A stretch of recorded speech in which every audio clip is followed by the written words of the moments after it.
बच्चों, अब मैं ये हिंदी का प्राचीन युगीन गद्य आपको बता रही हूँ। इसको आप लोग ध्यान से देखिए।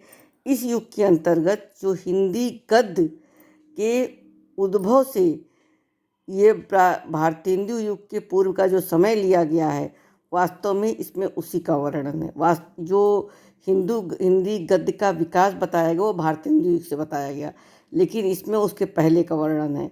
और हिंदी गद्य साहित्य के आदिकाल में हिंदी गद्य के प्राचीन रूप की ही यत्र तत्र उपलब्ध था। इसके पहले और कहीं भी यत्र तत्र जहाँ तहाँ कहीं कहीं प्राप्त होता था, अन्यथा हिंदी गद्य विकसित नहीं था।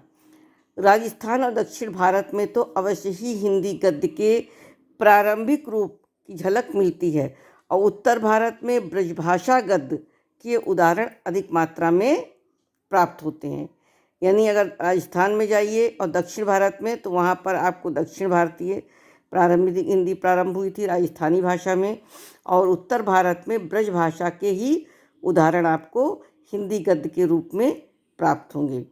और प्राचीन युग में काव्य रचना के साथ साथ गद्य रचना की दिशा में भी कुछ प्रयास दिखाई पड़ते हैं। राउल बेल, ये चंपू है, उक्ति व्यक्ति व्याकरण और वर्ण रत्नाकर इस संदर्भ में उल्लेखनीय रचनाएं हैं। ये 3 रचनाएं आपके प्राचीन युग की प्राप्त हो रही हैं। कुछ विद्वान राउल बेल को राजस्थानी गद्य की प्राचीनतम रचना मानते हैं, कि राजस्थानी गद्य की ये सबसे पुरानी रचना है। राउल बेल एक शिलालेख कृति है जिसका पाठ मुंबई के प्रिंस ऑफ वेल्स संग्रहालय में उपलब्ध कर प्रकाशित कराया गया। विद्वानों ने इसका रचना काल 10वीं शताब्दी माना है। इसकी रचना राउल नायिका के नख सिख वर्णन के प्रणव के प्रसंग में हुई। नख यानी नाखून, सिख यानी शिखा, यानी नायिका के सौंदर्य से संबंधित इसका वर्णन किया गया है। और आरंभ में इस कृति के रचयिता रोढ़ा ने राउल के सौंदर्य का वर्णन पद्य में किया, और फिर गद्य का प्रयोग उन्होंने इसमें किया था। दूसरी रचना है उक्ति व्यक्ति प्रकरण, जिसकी रचना महाराजा गोविंद चंद के सभा पंडित दामोदर शर्मा ने 12वीं शताब्दी में किया था। मेन चीज़ से आप और सब छोड़ करके कौन कौन सी रचनाएं प्रारंभ हुई थी, लिखी गई थी, और उसमें क्या लिखा गया, इसको जानिएगा।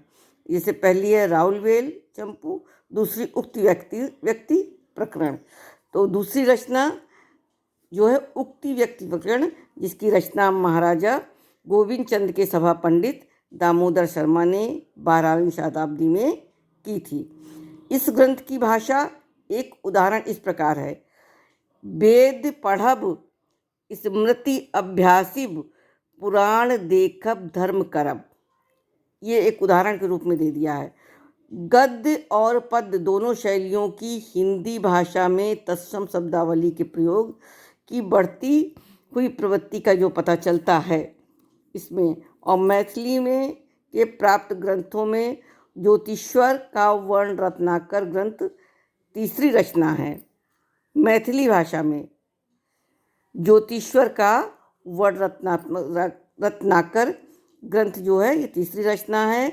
और मैथिली हिंदी में रचित गद्य की ये पुस्तक डॉक्टर सुनीति कुमार चटर्जी और पंडित बबुआ मिश्र के संपादन में बंगाल एशियोटिक सोसाइटी में प्रकाशित हो चुकी है।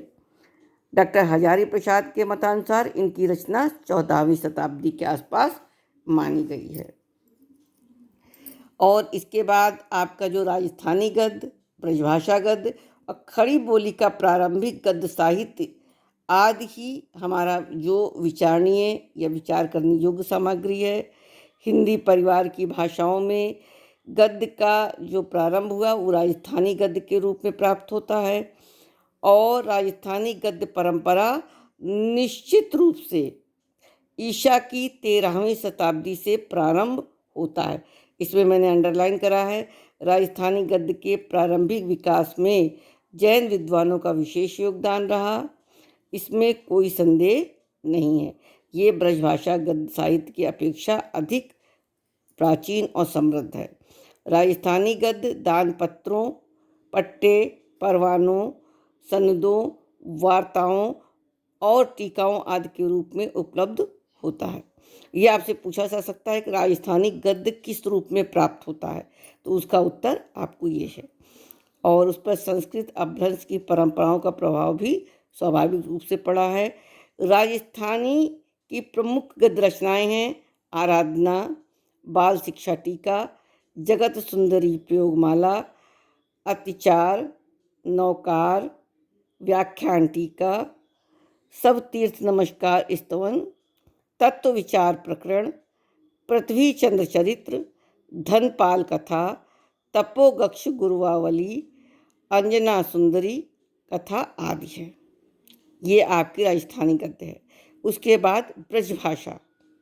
ब्रजभाषा गद्य में का सूत्रपात 14वीं शताब्दी के पास माना गया है और इसमें जो सबसे महत्वपूर्ण बात है, भाषा की प्रयोग की दृष्टि से ब्रजभाषा गद्य प्राचीनतम नमूने जो हैं 1553 ईस्वी के पूर्व के नहीं हैं और इसमें वैदिक, ज्योतिष, इतिहास, भूगोल, गणित, धनुर्वेद, शकुन आदि विषयों का प्रतिपादन ब्रजभाषा गद्य में हुआ है।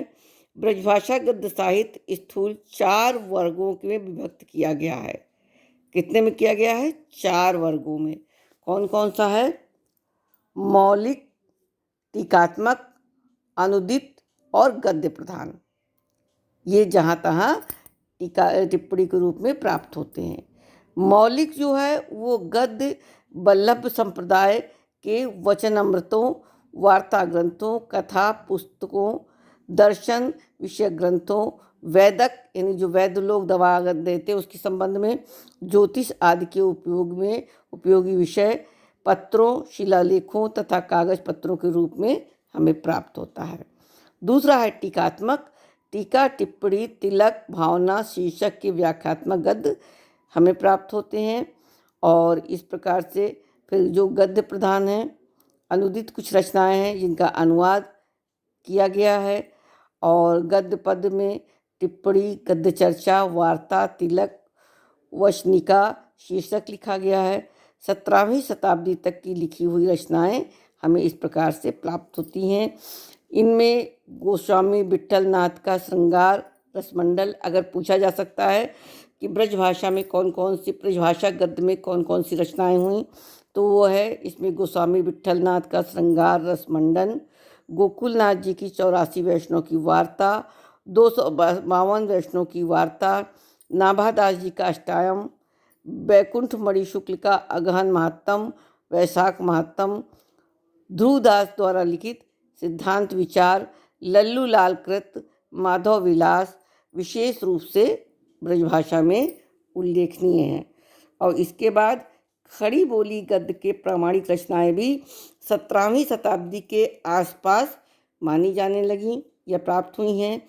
इस संदर्भ में सन 1623 ईस्वी में लिखित जटमल कृत गोरा बादल की कथा उल्लेखनीय है। जो खड़ी बोली के प्रारंभिक खड़ी बोली की रचना है, ये इसको ध्यान रखिएगा, बहुत ही ध्यान से पढ़िएगा और इसको याद भी करना है। आरंभिक खड़ी बोली गद्य ब्रजभाषा से प्रभावित रही है और खड़ी खड़ी बोली नाम पढ़ने का कारण संभवतः ये है कि बहुत ही खरी थी, खरा, और ब्रजभाषा जैसी मधुरता इसमें नहीं, थोड़ा कर्कशपन था, इसलिए इसे खड़ी बोली कहा गया है। इसके बाद खड़ी बोली गद्य का विकास कब से प्रारंभ हुआ? खड़ी बोली गद्य के जो प्रारंभिक विकास है उसमें प्रमुख 4 लेखकों का नाम लिया जाता। मुंशी सदासुखलाल राय, मुंशी इंशा अल्लाह खां, सदल मिश्र, पंडित लल्लू लाल। यदि आपका आता है खड़ी बोली के जो प्रारंभिक लेखक या रचनाकार हैं कौन कौन हैं? मुंशी सदासुखलाल राय, मुंशी इंशा अल्लाह खां, सदल मिश्र और पंडित लल्लू लाल। ये खड़ी बोली गद्य के 4 प्रमुख लेखक हैं। इन लेखकों ने कुछ पहले पटियाला दरबार के राम प्रसाद निरंजनी और मध्य प्रदेश के पंडित दौलत राम के साधु अव्यवस्थित खड़ी बोली का प्रयोग भी अपनी रचनाओं में इन्होंने किया है। राम प्रसाद निरंजनी के भाषा योग वशिष्ठ की भाषा अधिक परिष्कृत है। सदा सुखलाल मुंशीलाल राय दिल्ली के रहने वाले थे। इन्होंने विष्णु पुराण का एक अंश लेकर उसे खड़ी बोली में प्रस्तुत किया है। सदा सुखलाल की रचना है सुख सागर। धार्मिक ग्रंथ होने के कारण इसमें पंडिताऊपन अधिक है और वाक्य रचना में फारसी शैली का प्रभाव है। मुंशी इंसा अल्लाह खां की रानी केतकी की कहानी लिखी गई।